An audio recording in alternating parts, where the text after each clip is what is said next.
성령의 인도함을 받는 자가 가져야 될 태도와 자세에 대해서 말씀해 주고 있습니다. 특별히 사도 바울은 이 성령을 따라 산다는 그 증거가 어디에서부터 나타나느냐? 바로 삶에서 살아내야 된다라고 그렇게 이야기하고 있습니다.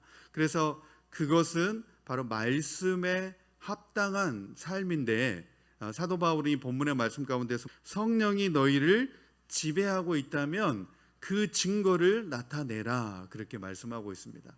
우리는 특별히 성령님의 지배를 받는 그런 삶을 살아야 될 줄 믿습니다. 아멘. 그래서 성령님의 지배를 받는 그 삶 가운데 우리가 살아내야 되고, 또 그렇게 살아내는 가운데에 우리의 삶 속에 그 성령의 열매들이 계속해서 맺혀 나가야 될 줄 믿습니다.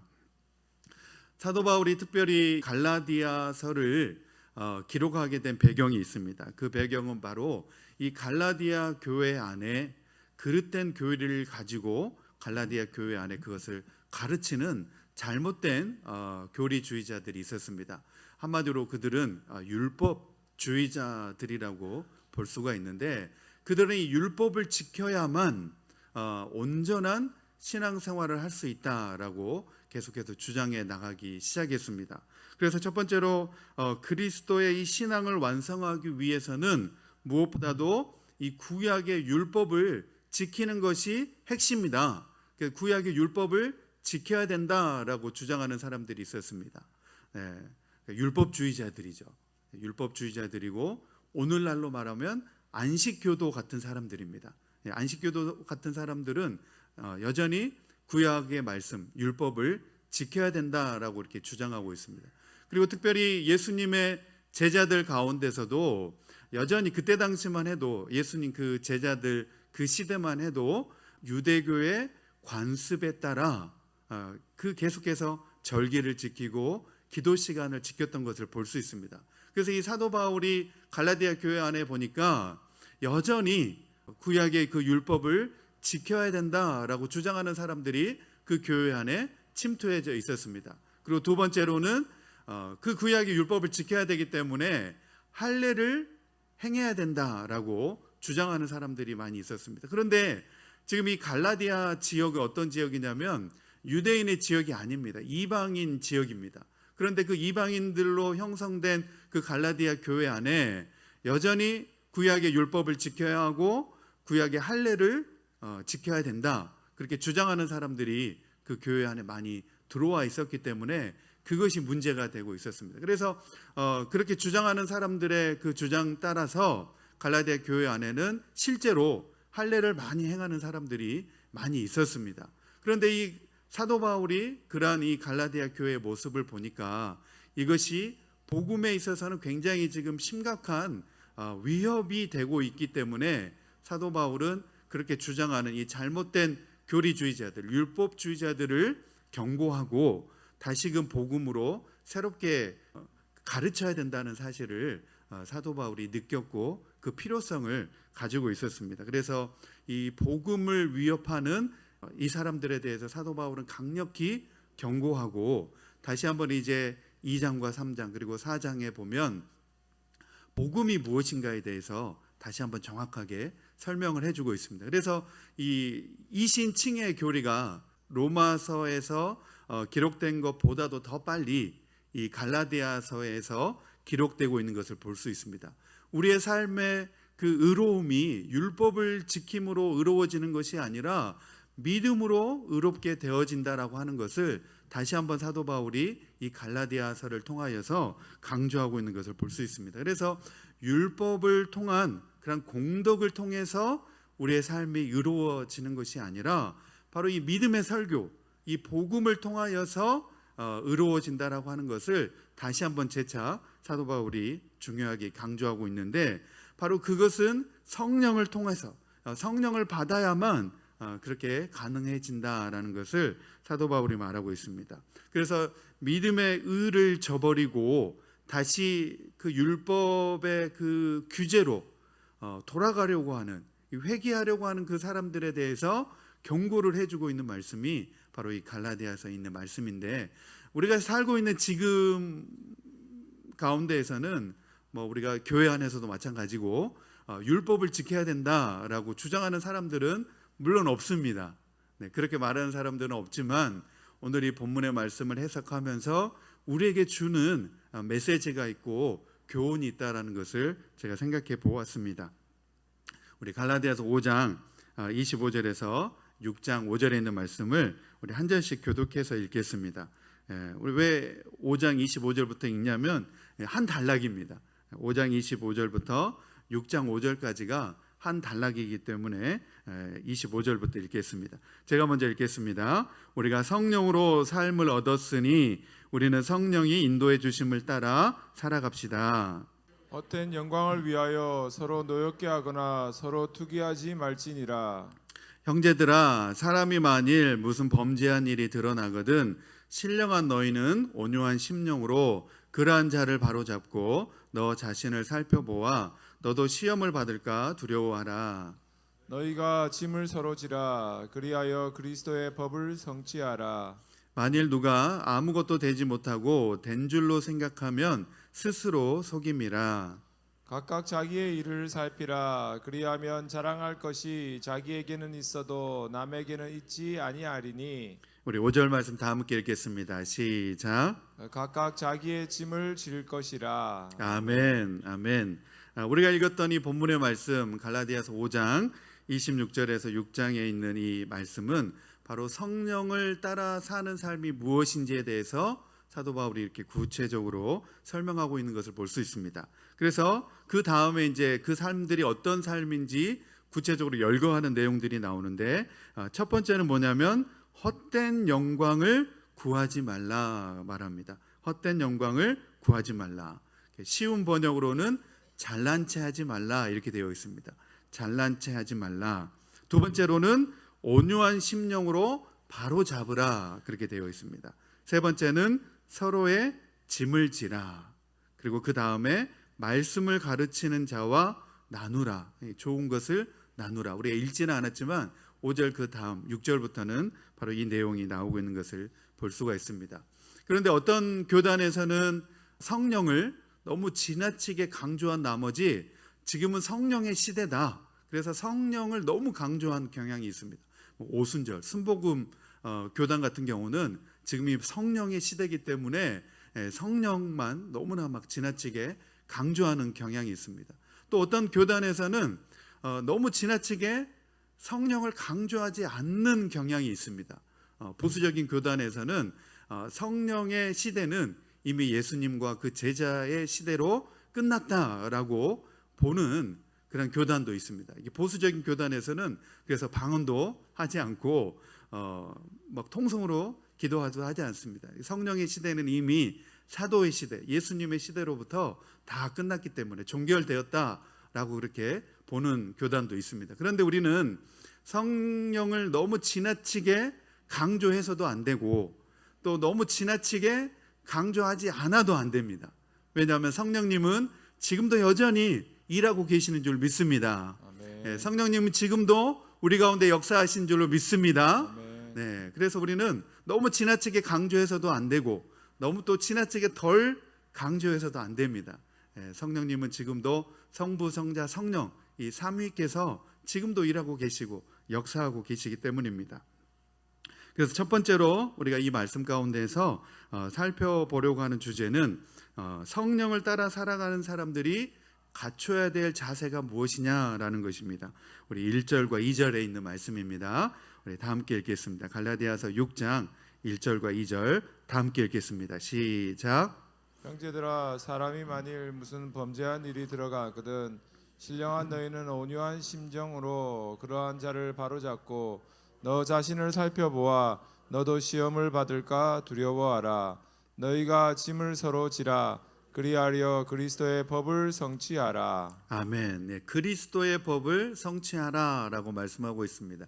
특별히 갈라디아서 5장의 주제는 사랑에 대한 주제로 내용이 펼쳐지고 있고 이 6장에서는 선행을 주제로 그 내용이 펼쳐지고 있습니다. 그래서 이 5장과 6장은 한데 이렇게 묶어져 있는 묶음인데 사랑과 선행 이렇게 우리가 주제로 생각해 볼 수 있습니다. 그래서 갈라디아서 5장에 보면 우리가 잘 알고 있는 성령의 열매들에 대해서 나오고 있는 것을 볼 수 있습니다. 그래서 우리가 성령을 따라 살 때, 이 성령을 따라 살 때 우리의 삶 가운데서 성령의 열매들이 자연스럽게 맺힐 수밖에 없다는 것을 사도 바울이 그렇게 주장하고 있는 것을 볼 수가 있습니다. 그래서 하나님의 성령 안에서 자라는 열매들이 무엇이냐에 대해서 말하고 있는데 바로 9가지의 열매, 성령의 열매로 이야기하고 있습니다. 그래서 사랑과 희락과 화평과 오래 참음과 자비와 양성과 충성과 온유와 절제니, 이렇게 9가지로 말하고 있습니다. 외우기 쉽습니다. 사희와 오자양 충원절, 이렇게 외우면, 앞 글자만 따가지고 외우면 그냥 외울 수 있습니다. 한번 해볼까요? 사희와 오자양 충원절. 네, 이렇게 앞 글자만 따서 외우면 9가지 열매 이렇게 외울 수 있는데, 저는 이것을 딱 볼 때 너무 중요하다라고 생각이 들었습니다. 첫 번째 나오는 그 열매가 무엇이냐면 사랑의 열매입니다. 그리고 맨 마지막에 나오는 그 열매가 뭐냐면 절제입니다. 절제. 그래서 성령의 은사와 열매는 무엇으로 시작하냐면 사랑으로 시작이 됩니다. 사랑으로 시작하고, 그리고 그 끝맺음은 뭘로 끝맺는다는 겁니까? 절제로 끝맺는다는 겁니다. 그러니까 우리가 아무리 막 사랑이 넘치고 지나쳐도 안 된다는 겁니다. 모든 것에 다 절제가 필요하다는 것. 오래 참는 것도 절제가 필요하고, 양성과 또 온유에도 다 이 절제로 다 끝맺어야 된다는 것을 이 성령의 9가지 열매를 통해서 우리가 볼 수 있습니다. 그래서 우리가 신앙생활을 할 때도 사랑으로 모든 일을 시작하고 또 끝맺음을 할 때는 절제가 필요하다는 것을 이 성령의 열매 가운데서 우리가 확인해 볼 수가 있습니다. 그런데 이 갈라디아 교회 공동체 안에 헛된 영광을 구하며 잘난 체하는 사람들이 있었다는 겁니다. 잘난 체, 무엇으로 잘난 체를 했을까요? 무엇으로 잘난 체를 했을까요? 자기 가진 것으로? 제가 초반부에 시작할 때 약간 힌트를 드렸습니다. 구약의 율법을 지켜야 하고 또 할례를 받아야 된다라고 주장하는 사람들이 갈라디아 교회 안에 들어와 있었다라고 제가 말씀드렸는데, 여기서 말하고 있는 이 잘난 체는 바로 그겁니다. 구약의 율법을 누가 더 잘 지켰느냐, 그리고 할례를 누가 받았느냐, 그것을 가지고 자랑을 했다는 것입니다. 그것으로 자랑하지 말라라고 사도 바울이 말하고 있습니다. 할례를 받음으로써 그 갈라디아 교회 안에서는 잘난 체를 하고 있는 사람들이 있었다는 겁니다. 어떻게든 자기가 할례 받았다는 것을 표시를 내고, 또 그것이 마치 아주 신앙생활을 잘하는 것처럼, 그것이 우월한 신앙생활인 것처럼 그렇게 막 내세우면서 잘난 체를 하는 사람들이 있었다는 것입니다. 그런데 갈라디아서 6장 12절 말씀에 사도 바울이 그것에 대해서 이렇게 말하고 있는 것을 볼 수 있습니다. 제가 읽어드리겠습니다. 갈라디아서 6장 12절입니다. 무릇 육체의 모양을 내려하는 자들이 억지로 너에게 할례를 받게 함은 그들이 그리스도의 십자가로 말미암아 박해를 면하려 함뿐이라, 그렇게 말씀하고 있습니다. 그것이 결코 자랑이 될 수 없다. 율법을 지키는 것이 뭐가 자랑이냐, 그리고 할례를 받는 것이 무엇이 자랑이냐라고 사도 바울이 지금 오히려 이 반박해서 말하고 있는 것을 볼 수 있습니다. 그래서 이러한 태도들은 성령을 따라 사는 삶이 될 수가 없다라고 말하고 있습니다. 성령의 인도함을 받는 사람의 모습은 사랑 가운데 섬기는 모습으로 나타나야 된다. 그렇게 헛된 자랑을 하면서 그것이 마치 의로운 것처럼, 그것이 마치 우월한 것처럼 할 필요가 없다는 겁니다. 교회 안에서 왜 그렇게 하느냐는 것입니다. 그것이 율법으로 회개하는 사람들의 모습 가운데서 드러나고 있었기 때문에 사도 바울은 그러한 모습이 바르지 못하다, 성경적이지도 못하고 신앙 공동체에 아무런 도움이 되지 못한다는 것을 말해주고 있습니다. 두 번째로는 성령의 인도함을 받는 자가 행해야 될 태도에 대해서 이야기하고 있습니다. 우리 2절 말씀입니다. 갈라디아서 6장 2절에 있는 말씀 우리 한 번 더 읽겠습니다. 갈라디아서 6장 2절, 같이 읽겠습니다. 시작. 너희가 짐을 서로 지라 그리하여 그리스도의 법을 성취하라. 아멘. 너희가 짐을 서로 지며 힘써 그리스도의 법을 성취하라라고 하는 내용은 다른 말로는 힘써 선을 행하라라는 의미로 우리가 생각해 볼 수 있습니다. 성령의 인도함을 받는 사람은 성령님께서 원하시는 삶을 살 수밖에 없고 또 성령의 뜻을 따라 선을 행하며 살 수밖에 없다는 것을 사도 바울이 말해주고 있습니다. 율법의 행위로는 의로워질 수가 없다는 겁니다. 율법은 무엇을 깨닫게 해줍니까? 죄를, 맞습니다. 죄를 깨닫게 해줍니다. 다시 말해서 율법의 기능은 무엇이냐면 정죄하는 기능입니다. 너가 무엇을 잘못했고 어떤 죄를 지었느냐 이렇게 정죄해야 하는 기능이 율법의 기능인 것이죠. 그래서 율법을 따라 살면 형제를 정죄할 수밖에 없습니다. 너 율법 지켰어? 율법 얼마나 지켰어? 그래서 신약 성경에 보면 그 바리새인들이 율법을 잘 지킨다고 하면서 율법을 막 쪼개가지고 너무 세세하게 쪼개가지고 얼마나 누가 더 많이 율법을 지키느냐 막 경쟁했다고 그러지 않습니까? 그런데 율법으로는 의로워질 수가 없다는 것을 사도 바울이 이렇게 이야기해주고 있습니다. 제가 이제 하와이에 있을 때 해외에 최초로 세워진 이 이민자들이 이제 사탕수도 노동자들이 세운 그 교회 한인 교회에서 제가 사역을 했는데 이제 교회가 크다 보니까 여러 곳에서 일하는 성도님들이 많았습니다.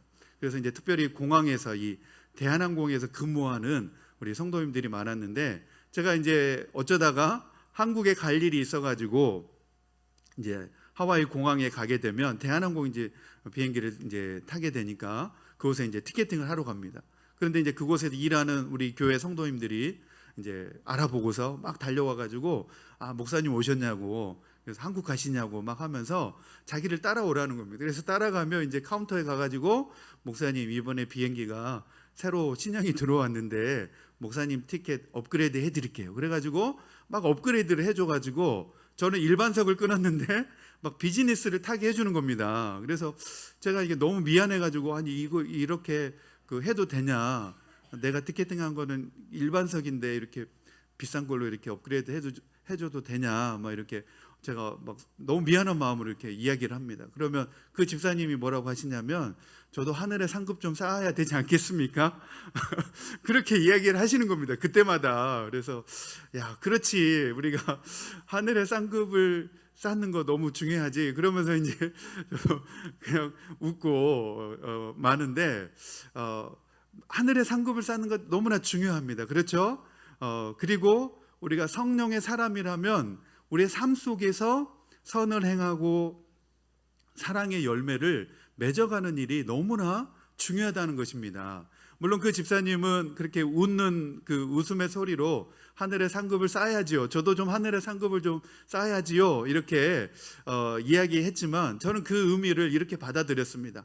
우리가 성도로서 우리가 선을 베풀 수 있을 때 베풀면 좋겠다. 내가 할 수 있는 선에서 내가 할 수 있는 그 환경 가운데서 다른 사람들에게 친절을 베풀고 또 우리가 예수님을 통하여서 은혜를 받은 사람들이니까 그 하나님의 사랑을 다른 사람들에게 나누고 또 우리가 예수 믿는 사람들이기 때문에 내 주변에 있는 사람들에게 그렇게 선을 베푸는 것 이것이 정말 우리 사회를 또 우리가 복음을 또 하나님의 사랑을 우리 이웃들에게 나누고 또 전하는 그러한 일이 아닐까 그런 생각을 제가 말씀을 준비하면서 가져보게 되었습니다. 사도 바울도 마찬가지로 우리 안에 그리스도의 법이 지배를 하고 성령이 우리의 삶을 지배하고 있다면 우리 삶 속에서 이러한 성령의 열매가 드러나야 되는데 그것이 사랑의 열매로 또 특별히 선의 열매로 그것이 우리 주변 이웃들에게 드러나야 된다는 것을 말하고 있는 것을 볼 수 있습니다. 그래서 이제 말씀을 정리하면 우리가 옛사람에 속한 율법으로 우리가 다시 돌아갈 것이 아니라 율법은 우리를 의롭게 하는 것이 아니라 오히려 우리를 정죄하고 그 죄로서 규제하는 역할만 할 뿐이라는 겁니다. 그러나 우리가 성령을 받고 성령으로 우리가 거듭나고 새 사람이 되었지 않습니까? 그래서 그 증거를 새 사람이 되었던 그 증거를 드러내야 된다고 하는 것을 사도 바울이 말씀해 주고 있다는 것입니다. 우리가 어떻게 새 사람이 되었느냐? 바로 성령을 받고 새 사람이 되었다는 것입니다. 여러분, 율법을 지킴으로 새 사람이 되었습니까? 결국 그렇지 않습니다. 우리가 말씀을 듣고 성령을 받음으로 말미암아 우리가 변화되고 새 사람이 되었지 않습니까? 우리가 율법을 지킨다면 우리는 여전히 아직도 옛사람의 모습에 머물러 있는 것입니다. 그런데 우리가 예수님을 통하여서 우리가 성령을 받고 이제 우리가 변화받고 거듭나서 새 사람의 삶을 지금 살아가고 있는 것입니다. 그래서 사도 바울은 성령으로 우리가 하나님의 백성이 되었다라고 말씀해 주고 있는 줄 믿습니다. 여러분, 우리가 성령으로 하나님의 백성이 되었는 줄 믿습니다. 네, 그렇기 때문에 성령 안에서 우리가 계속해서 하나님의 백성으로 살아가야 되고 새 사람이 되어서 계속해서 우리가 성령의 열매들을 맺어가야 될 줄 믿습니다. 성령은 오늘도 우리를 새롭게 하는 삶으로 인도하시는 줄 믿습니다. 우리를 변화받게 하고 새 사람 되게 하는 줄 믿습니다. 그래서 율법으로는 이게 불가능합니다. 율법은 계속해서 정죄하고 또 율법의 행위로는 우리의 삶을 계속해서 규제하기 때문에 그렇습니다. 여러분, 성령을 받았습니까? 자신 있게 대답하셔야 되는데 눈치 보면서 대답하시는 것 같아요. 성령을 받으셨습니까? 아멘. 네, 저와 여러분이 성령을 받아야 될 줄 믿습니다. 하나님께서는 구하면 성령을 선물로 받으리니 그렇게 말씀하셨습니다. 아직 우리 가운데 성령을 선물로 받지 못한 분들이 계시다면 우리가 성령을 받기를 구해야 될 줄 믿습니다. 하나님, 성령을 우리에게 허락해 주옵소서. 성령을 우리에게 선물로 주옵소서. 그래서 오늘도 우리가 성령의 지배를 받는 그 삶을 살게 하여 주옵소서. 우리가 그렇게 기도하며 성령의 사람으로 살아가는 오늘이 하루가 되기를 소망합니다. 그래서 우리의 삶 가운데서 내 삶 가운데서 내적으로 변화와 또 새 사람 된 삶을 살고 우리 주변에 사랑과 선행을 나타내는 오늘이 하루가 되기를 소망합니다. 오늘 우리 말씀 생각하시면서 우리 같이 기도하기를 원합니다.